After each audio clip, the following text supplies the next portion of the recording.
ئازادی ڕادەربڕین لە جیهانی هاوشەرخدا بەبێ ئازادی بەکارهێنانی ئینتەرنێت مانایشی ئەو تۆی نییە. هەر بۆیە دەسەڵاتە دیکتاتۆر و ستەمکارەکان زۆرێک لە تۆڕە کۆمەڵایەتی و ماڵپەڕە میدیایەکان و پەیوەندی بە ئازادی مرۆڤەکانەوە یا ساخت دەکەن یان دەمنە ڕێگر لە بەردەم واڵابوونیاندا. یەکێ لە ڕێگە حەلەکانی ئەوەیە کە تا ئەوەی کە پی ئەکریە حەزف بکە سانسۆرکەوە فیلتر بکات.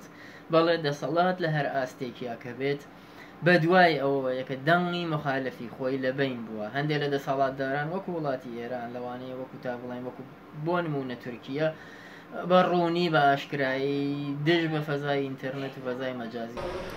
کۆماری ئیسلامی ئێران هەر لە سەرەتاوە دەستی کردو بە فلتەرکردن و داخستنی زۆرێک لە تۆڕە کۆمەڵایەتیەکان. وەزیری پێشووی پەیوەندیەکانی ئێران مەحموود واعیزی دەڵێت حکومەت نزیکەی 7 ملیۆن ماڵپەر و تۆڕی کۆمەڵایەتی یاساغ و فلتەر کردوون.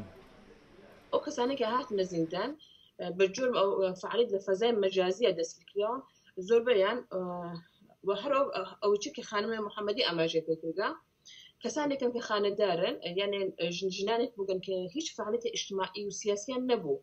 کەسانی کە مەسەڵەن لە حین ئاشپەزیە لە ماڵە سەردانێک ئینتەرنێتیان کردەوە پێیان خۆش بووە کە ئاگادار بابەتەکان بن و بزانم چی خەبەرە. لە ئێران چالاکوانانی تۆڕە کۆمەڵایەتەکان زیندانی دەکرێن. تەنانەت پۆلیسی تایبەتیان هەیە بە ناوی پۆلیسی سایبەری. ئەم دیاردەیە دەتوانێت ببێتە ڕێگریکی هەمیشەیی. ئادام کە خەڵک بە هیچ شێوەیە هاوڕاهی ئەم قەزیە ناکەن، هەرچەند مەسئلەی ئیجبارەکان زیاتر ئەوێ هەرچەند بۆ ماوەیەک احتماڵاً بگیر و بەبند و تهدید و ئەم جۆرە مەسائلانە هەرە و جۆرەی کە جمهوری ئیسلامی هەمیشە بوویەتی دووبارە هەر ئەی بێت. بەڵام دنیای ئیمڕۆ دنیای داخستن و حەسفکردن و ئینزەوانیە و ئیمکان پەزیریش نییە. ڕۆژ بە ڕۆژ ئەم دریا ئاوەڵاترە بێت و ڕۆژ بە ڕۆژ فەزای مەجازی گەورەتر و گەورەتر و گەورەترە بێت. ئایا چالاکوانان و خەڵکی یاسایی دەتوانن فلتەر و یاساکردنەکان بشکێن و پەیوەندی و ئازادی تاکەسی خۆیان بپارێزن لە ئێران بە تایبەتی خانمان؟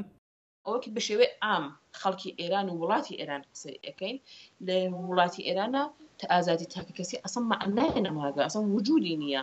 یانە خانمێک ئەسڵ خانمێک لە ئێرانە ناتوانێت بە شێوەیەکی تەنها ڕەحەت ژیانێک تەنهای هەبێت.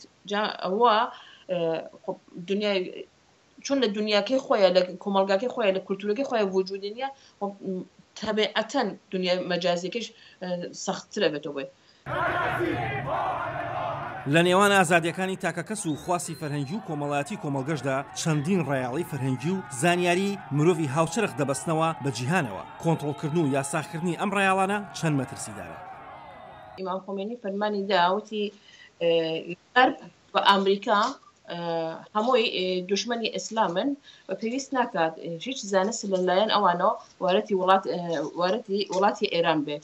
ئەو زانستە کە پێویستە لەناو قورئان و لەناو حەدیث و ڕەوایەتەکان پێغەمبەرە وجودی هەست لەسەرەوە ئێمە تەکیاکەین بەوە. چاودێران ئاماژە بۆ دەدەن کە لە ئێران 50 ملیۆن بەکارهێنانی تەلگرام هەیە. مەترسی ئەوە هەیە دەسەڵاتدارانی ئێران یاساغی بکەن یان فلتەری بکەن. لە کاتێکدا فەیسبوک و تویتەر و ڤایبەر و هەزاران تۆڕ و ماڵپەڕی ئینتەرنێت یاساغ کراون لە ئێران. دیارە نەحوەی مقابڵەی جمهوری ئیسلامی لەگەڵ مەسئلەی تەلگرام لەگەڵ مەسئلەی تۆڕە کۆمەڵایەتیەکانە مەسئلەی جەبرە. تا ئەو ئاستەی کە مەوزوعە مەسئلەیەکی حیسیەتی بۆ خۆی. یعنی ئەگەر لەم بابەتەوە شکست خوات کە قەتعەن ئەیخوات بۆی زۆر زۆر گران تەواو ئەوێت. داهاتوو دەبێتە سەنگی مەحەک. ئایا سەرکوتکردن و یاساکردنی تۆڕە کۆمەڵایەتیەکان و هۆکارەکانی پەیوەندیکردن و ئەنتەرنێت لە ئێراندا سەردەکەوێت یان ئازادیەکانی خەڵک؟ ئاسۆ جەبار، دەنگی ئەمریکا.